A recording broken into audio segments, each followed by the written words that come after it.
Thank you so much for having me today, for joining us, everyone. And thanks to Amy for putting all of this together. She's been such a delight to work with and so organized. So I hope that I can live up to the expectations. And just want to go ahead and get started with, discussing what some of the strategies and programming you might be able to use in order to better meet the needs of some of your patrons with intellectual disabilities. And I'll start off so I work for the Human Development Institute at the University of Kentucky. We have a LIND program, and I'm the family faculty there. And our vision at HDI is the full participation and contribution of all people with disabilities in all aspects of society. So obviously that includes library and education as well. And just as a personal introduction, I am the mother of a 22-year-old with Down syndrome and also 20 and 16-year-old girls. I'm also the author of our books for new and expectant parents about Down syndrome and other genetic conditions.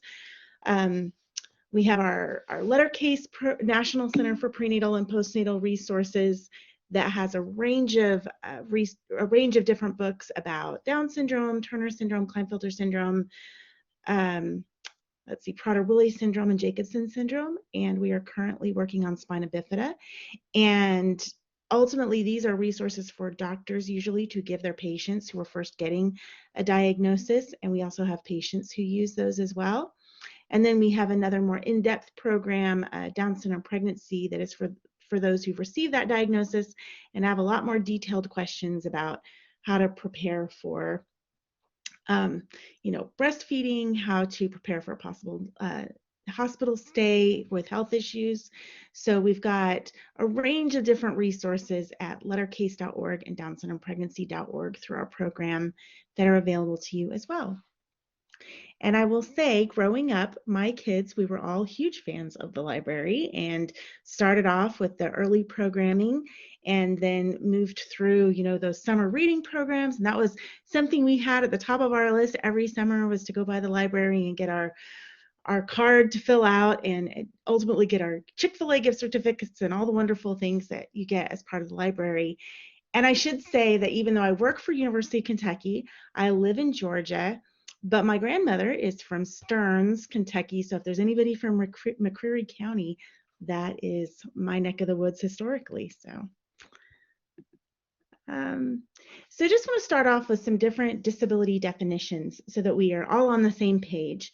So an intellectual disability is a disability that involves how your brain processes information and how you think. And usually for people with intellectual disabilities, they can learn, they can accomplish a lot, but often it's at a slower pace.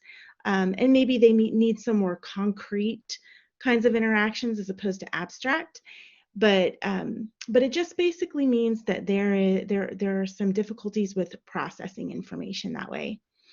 And when we talk about inclusion means that we are including all people with disabilities in all aspects of the programming, in libraries, but also in education, in employment, in healthcare, but specifically in libraries.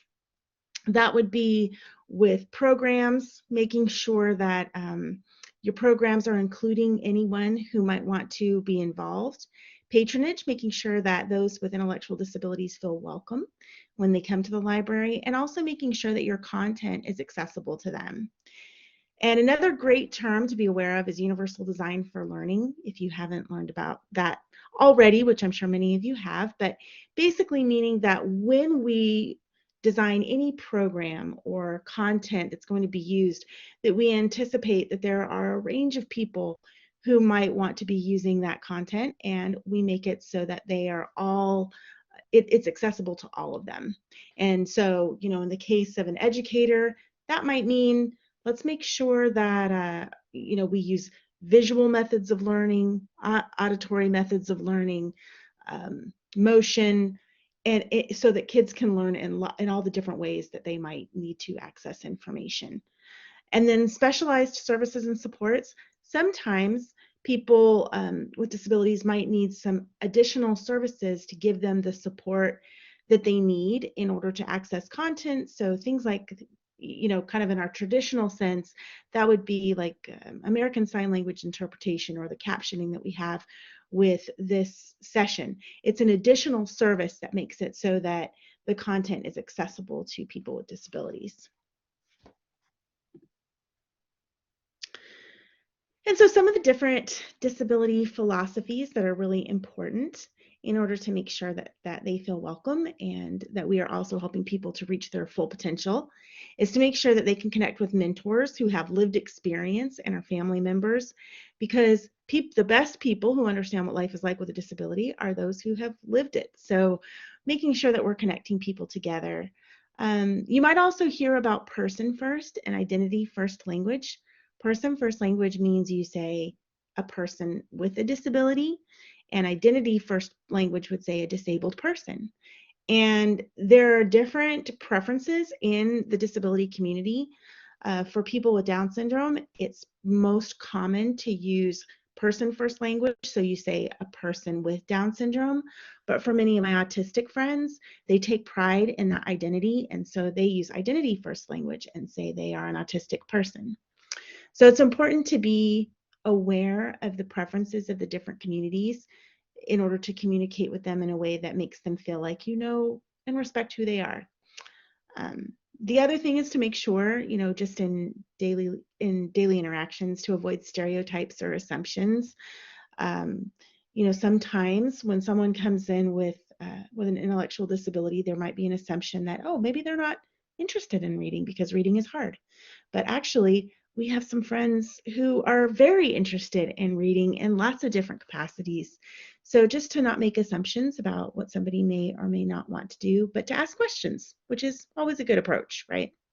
And to presume competence, give people a chance, and then be understanding and provide support if needed. So, if you're having Christmas programming, assume that the child can participate in coloring or whatever activity it might be.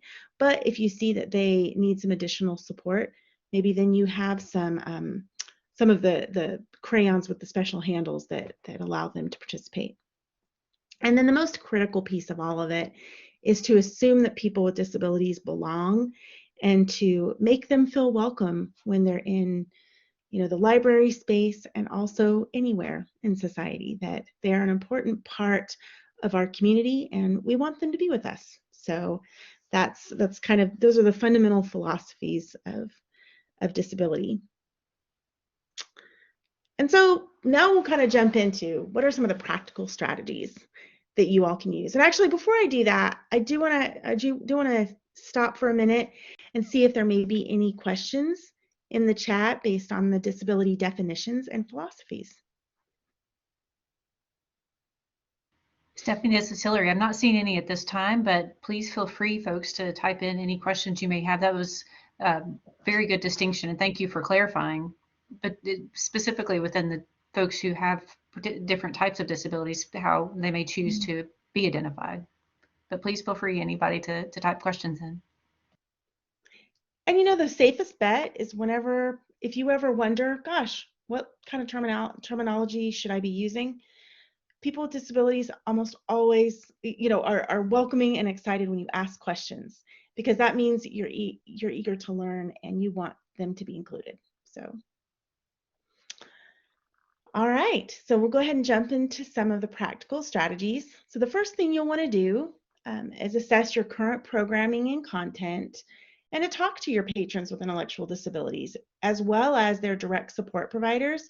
Some of them may come into your library as members of a day program, and they may have direct support providers who are bringing them to your facility, so you can definitely ask them. You can ask those with that lived experience, the people with disabilities themselves, and also talk to the parents of children with intellectual disabilities and ask them, what kind, is our current programming and content meeting your needs? And if not, do you have any suggestions?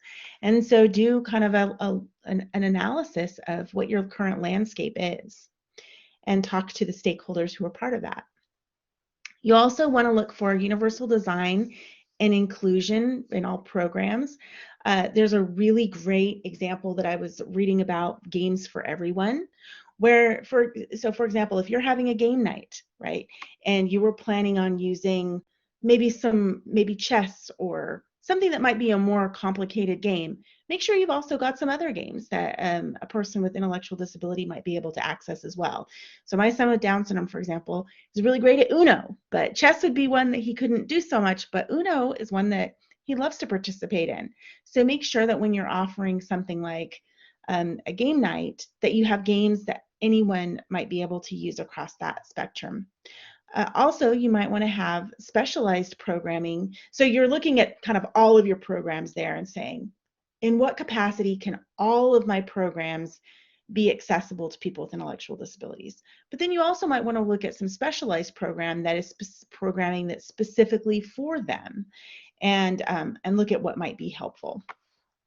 And I'll give some more examples of that in the following slides. So in some of those practical strategies, you want to also make sure that you're featuring stories of people with intellectual disabilities, and that's both in nonfiction and fiction. And I've got a great link there for where you can find some resources that are about, or some different books that feature people with disabilities, and look for opportunities like, for example, this is Down Syndrome Awareness Month.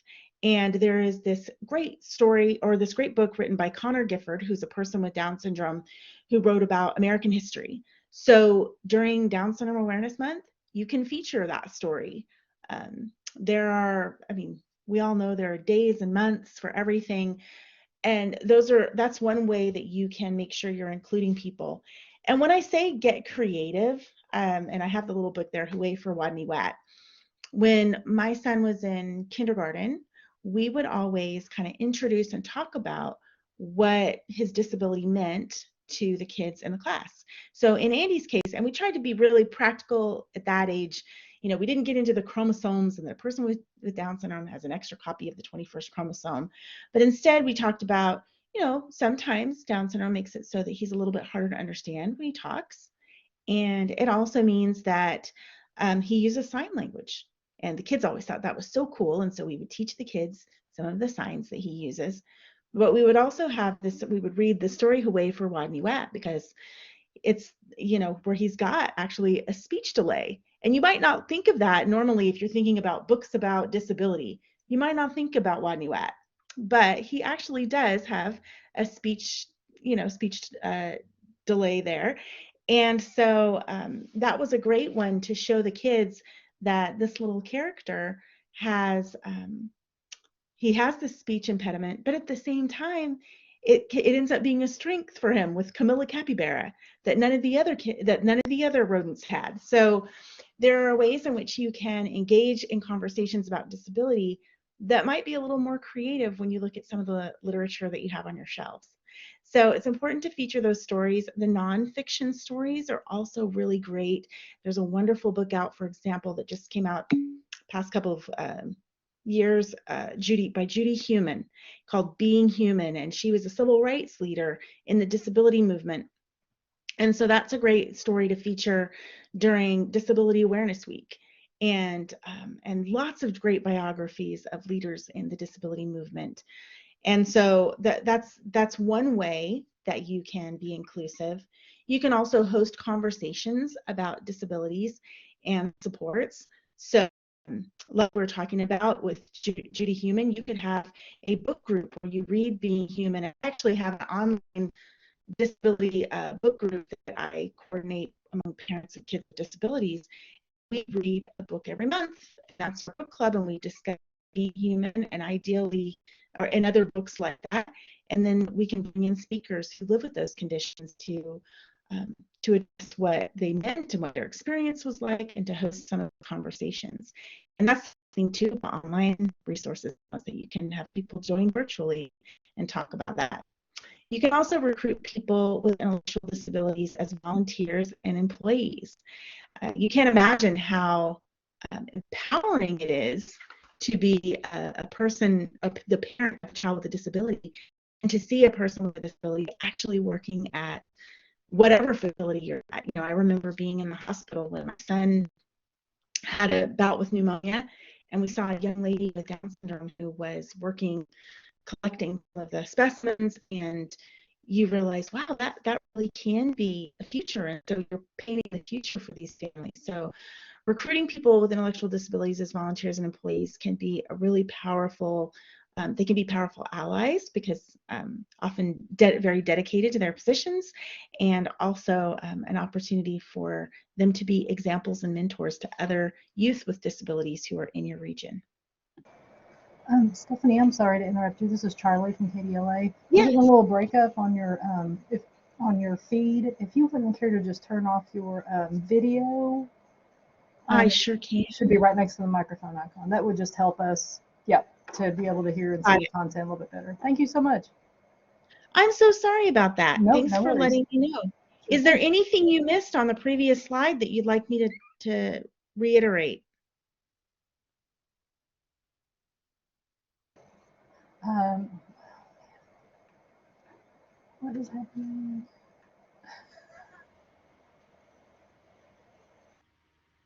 I Oh, I think we were able to hear most of it. It was breaking up, but I think it worked okay. okay. I'll let Charlie come in again if we didn't, but I think it was we were able to get most of what you said. So Okay, good, good. All right, well, moving on to the next slide then, some other different strategies that you can use.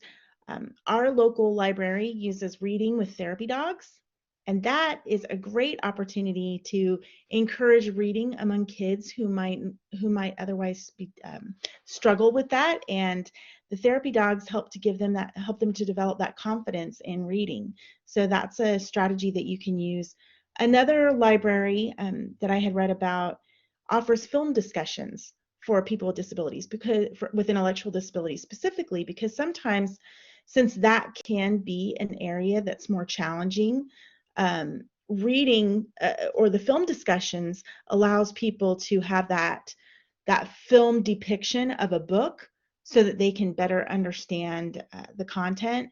And so what they did is they had a book reading of Thinking in Pictures: My Life with Autism by Temple Grandin, who is an amazing autistic advocate. And then they watched the movie together and had a group discussion with people who do and do not have disabilities about that book. But in that way, by presenting it as both a film and also as a book, uh, patrons with disabilities were more likely to be able to access some of that content if they struggle with reading. You can also have lifelong learning programs for everyone that help to reinforce some of the life skills that people with intellectual disabilities might need some more reinforcement on. And some different topics that were suggested were exercise, nutrition, and actually HDI has a wonderful exercise and nutrition program for people with disabilities, and lots of materials to pull from there.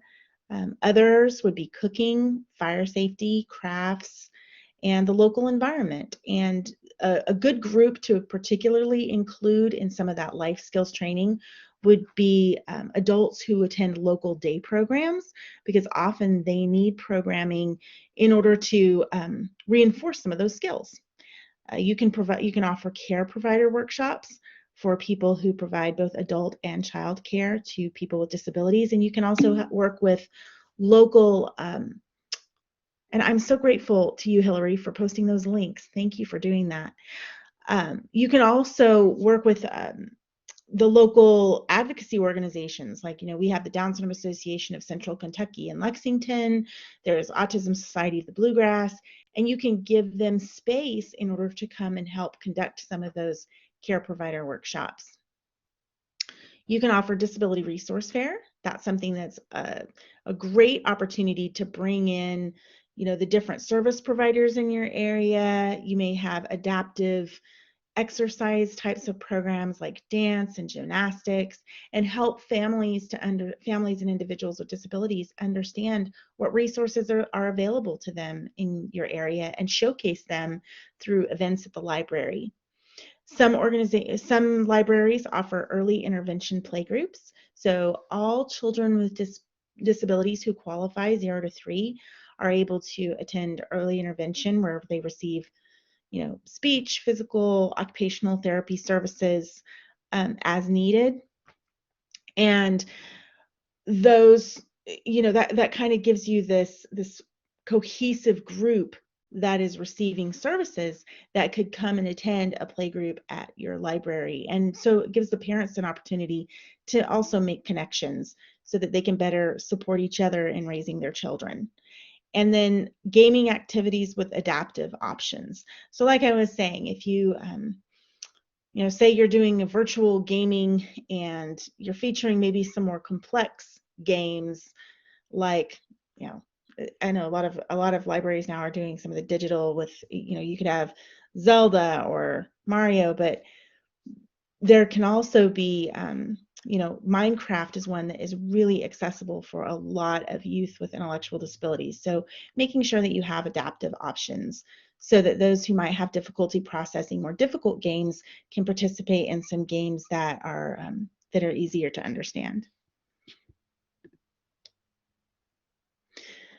So then the next kind of area that we're going to look at is visual and oral recommendations. So some of our youth with intellectual disabilities might have some sensitivities to really loud environments or very visually stimulating environments. And so there are some ways that we can help to make them feel more welcome in our library spaces. And the first is to offer library tours so that you can help familiarize them with the layout of the library and what's available so that they feel more comfortable in that environment because they know what's expected and they know what's around them. You can also make plain language and easy read instructions for using library resources and tutorials. A lot of times we write instructions at, maybe a 10th, 11th grade, even an 8th grade level. But really, if you want to make sure that they are plain language and easy read, you want to aim for more of a 3rd or 4th grade level for those who might need to access with an intellectual disability. And just to show off a little bit, this is actually my son in that picture using his iPhone with a friend. And I want to highlight that because one of the ways that he's able to access information is through, Siri reading to him and also audiobooks. So you want to make sure too that your library is providing access to audiobooks and some of those other ways to access literature, which I think so many of you are already so great at doing, but it might also be a matter of pointing that out to families that is available as an option, that they can check out audiobooks and also, books. I don't know if anybody still uses books on CDs. I think we still do. We still do on long trips. So there are lots of different options there. And if you have other types of multimedia programming, that can often be very helpful for them. Oh, good. Lots of other people still do. Okay, because I get my CDs of Harry Potter before I leave, but I have an old car. So so I think that those can be some really important ways for those families to be able to engage. And then sensory friendly programming. So if you normally have, maybe some really loud and visually stimulating activities, you might consider having some alternative sensory friendly programming that uses, is a quieter space, less visually stimulating, so that especially that tends to be for our autistic kiddos, so that there isn't so much stimulation to make them feel overwhelmed. And so provide some alternatives like that. Another idea for visual and oral recommendations is to provide visual and 3D aids for story time. You can use puppets, use photos. I mean, gosh, I remember back when I was a kid and they had those felt boards. Those were amazing. I miss those. I hope some people out there are still using them. But there are so many different visual and 3D aids. There have been times when I work primarily doing some of these things in the educational setting, but where you use those, you can use little people and act out the little toy little people, and have them act out different scenes from a show, or have the kids help you with that. The other thing you can do with the visual and 3D aids is utilize, if you have anyone in the library who's learned certain signs like ASL, or if you've used signing time videos, those are other ways to make the stories more interactive for people with intellectual disabilities. And a lot of kids, you will find out, 0 to 5 with intellectual disabilities do use ASL. So if you have some sign on hand that you can use, that can be a really helpful tool. And music is another way to help to engage kids in a way that's more using some of those visual and 3D aids. Well, I guess that's more of the additional sensory that might be helpful for some kids. And that's important to realize too, that there will be some kids who need more visual stimulation in order to be able to access content, and there will be some kids who need less. And so it's important to have that range of choices in your programming so that people can pick which would be most appropriate for their family. So some additional things to consider with modifications of children's programming are to make sure you have modifications and adaptations to summer reading goals. You know, it can be really, a lot of times when we go in for summer reading, there's particular goals for different age groups.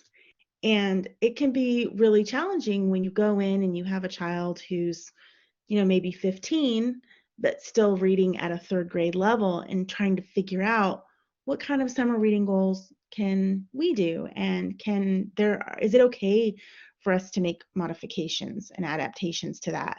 And so I think it's important to make sure that your library staff is open to that and very understanding about families whose kids might have to access programming in a different way. So instead of maybe, and you know, and it really is going to take some conversations with caregivers in order to figure out what is appropriate. So for some kids, it might be, well, you know, for them, it might be reading 5 easy read books or graphic novels as opposed to 5 novels, and just being open to some of those modifications and adaptations. So those are some ways to kind of look at that.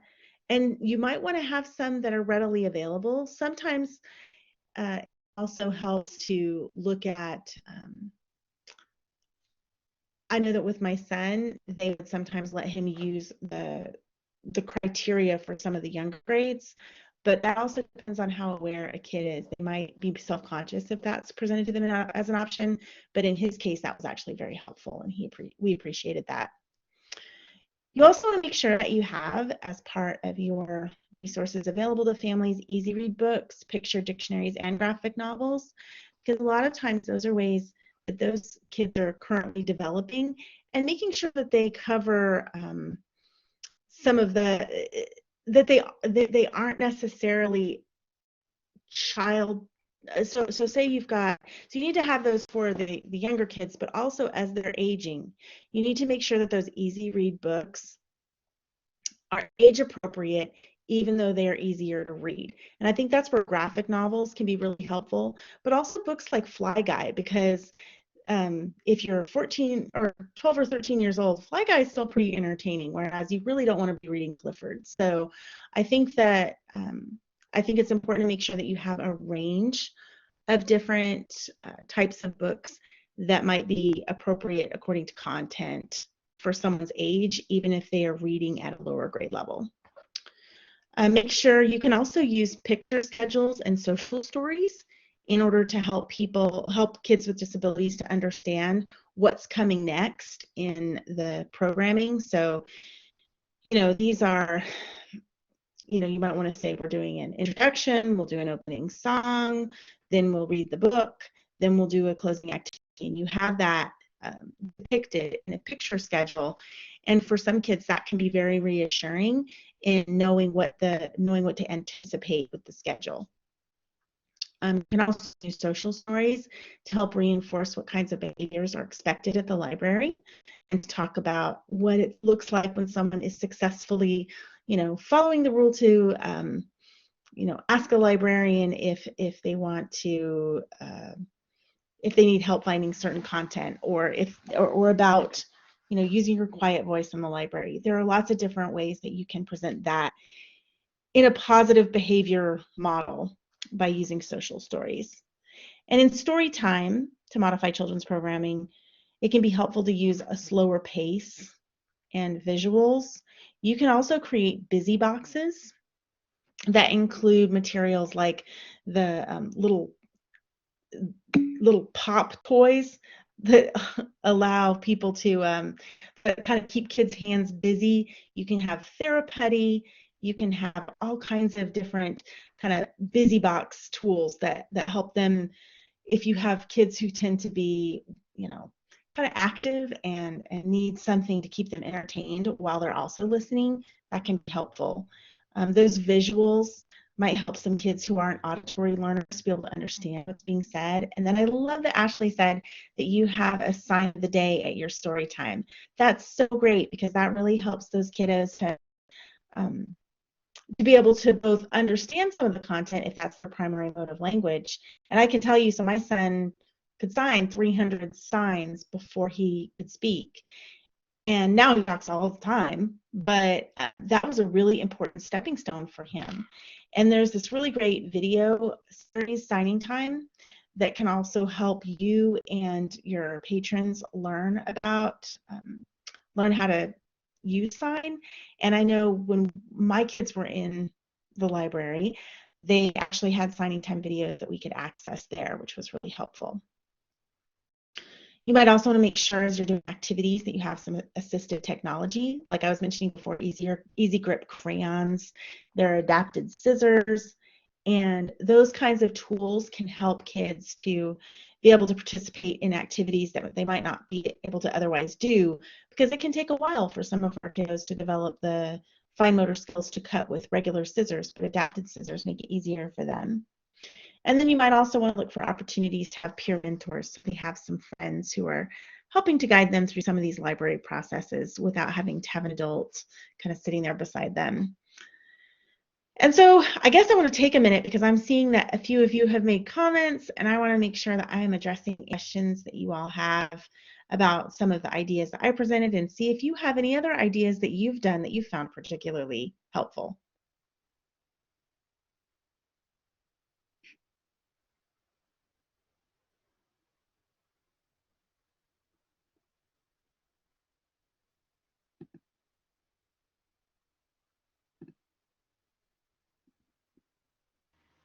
Anybody has any questions, you can type those in the chat. I think it was interesting, the discussion about audiobooks, and I don't know if folks still use resources like Playaway or those kinds of things. I don't know if that would be something that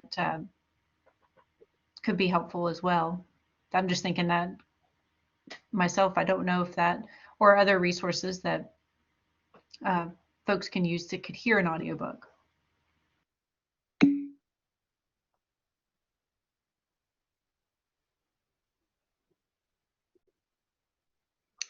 Oh, okay. So one thing we struggle with is wanting to create programs for special needs adults, but not knowing how to advertise them. We want to avoid any offensive or exclusionary language while letting them know the program is for them. So I think that one thing you can do is specifically work with, identify who the day programs are in your area, as well as there are if you go to our HDI website, there's the community-based work transition program. And there are other different kinds of entities in Kentucky, like Build Inclusion, that are working to increase employment. So there are day programs, and then there are also employment programs. And you can specifically reach out to them with some of your advertising and say that you are providing basically skills.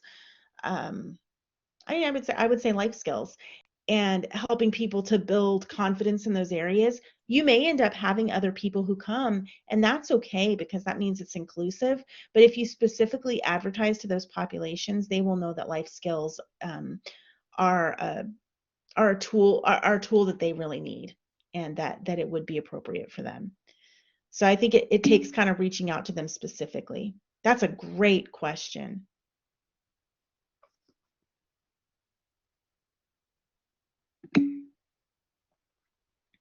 Thank you so much, Hillary. You are so quick at finding those things.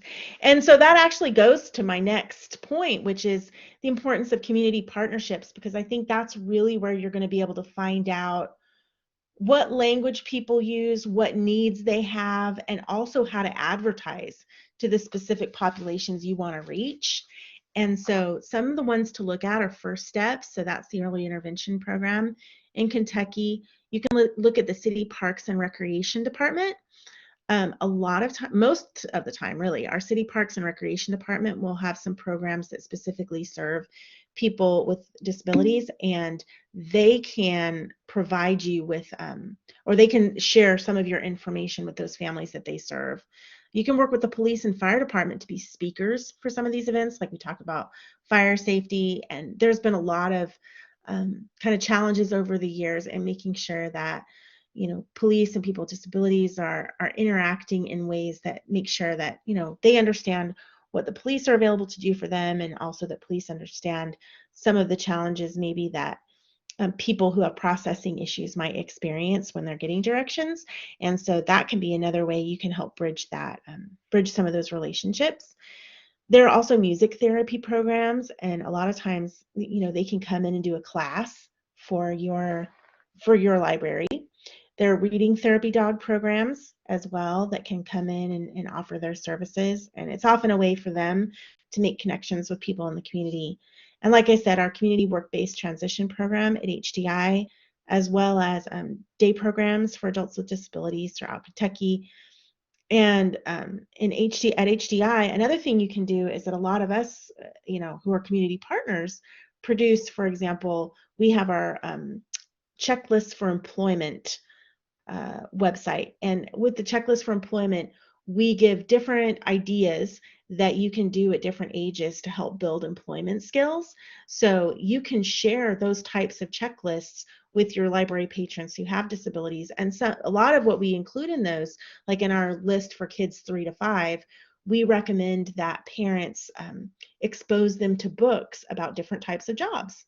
And so that's a way where our checklist reinforces what you're doing at the library, and the library also would be reinforcing what we're doing as far as what types of skills to build as you're at each age. And we have those for 3 to 5, year olds, 6 to 10 year olds, 11 to, let's see, I think it's 11 to 13 or 14, 15 or 16 to 18, and then over 20, and then over 18. So lots of different ideas there where we also reinforce the importance of, literature and community use and libraries. And so that's one way where we can work together as a community partner. You also want to look at the different local resources available to you. There are a lot of local disability advocacy groups, and these are some of our kind of most prolific ones in Kentucky. We've got the ARC of Kentucky, which covers general disability, Autism Society of the Bluegrass, the Autistic Self-Advocacy Network of Central Kentucky. We've got lots of Down syndrome organizations, the Down Syndrome Association of Central Kentucky, Down Syndrome Louisville, Down Syndrome Association of Western Kentucky, Down Syndrome Association of South Central Kentucky, and the Green River Area Down Syndrome Association. So lots of, depending on where you're at, you can look at their websites to try to figure out which one covers your county. There's Family Voices, which is, again, a general disability, as is Kentucky Spin. And Kentucky Spin is great, too, because they offer monthly webinars, and you can advertise those to your patrons so that if they want to access some of that content, they can. And they're always looking for ways to share those webinars with members of the community. And so you're in a great position to do that, but they're also in a great position to come and give presentations at the library as well. There's the Kentucky Autism Training Center, as well as the Spina Bifida Association of Kentucky. And we actually have a listing of all of the local resources at the HDI website.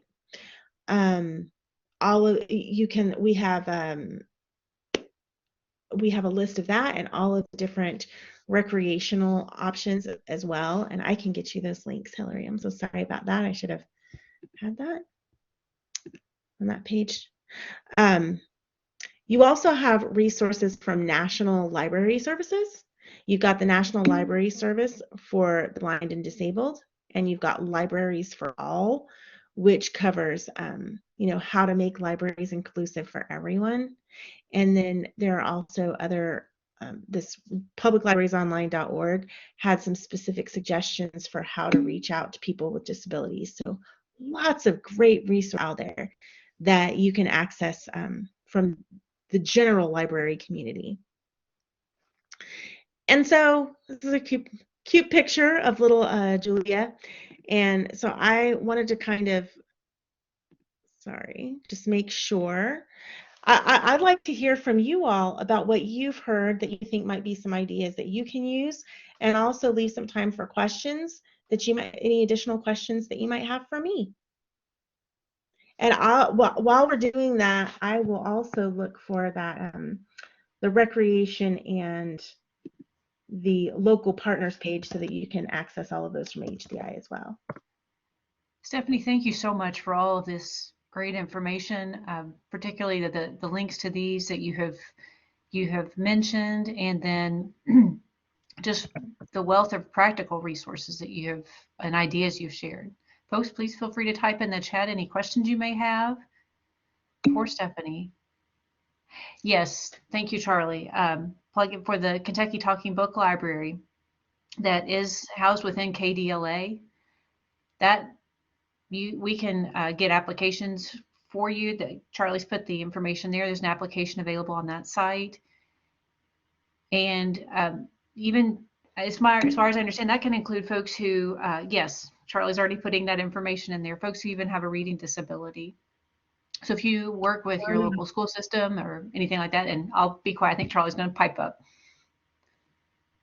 And here I've got a list of the resources of advocacy organizations that you can go to, and that's got a list of all the national and local advocacy organizations.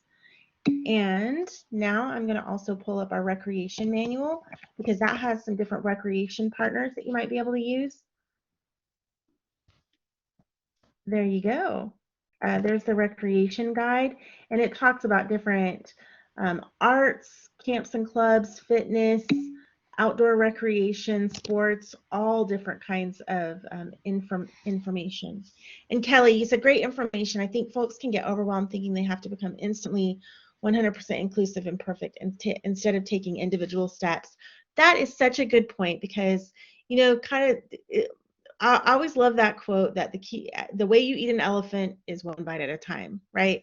You're not, you know, the likelihood of being able to, you know, start 100 miles an hour is really slim. And so the best thing to do is just to come up with three ideas that you want to implement, you know, in the next 6 months. And I think really, if you can do that, you will be making that progress, as long as every 6 months you establish another 3 goals that you want to work on.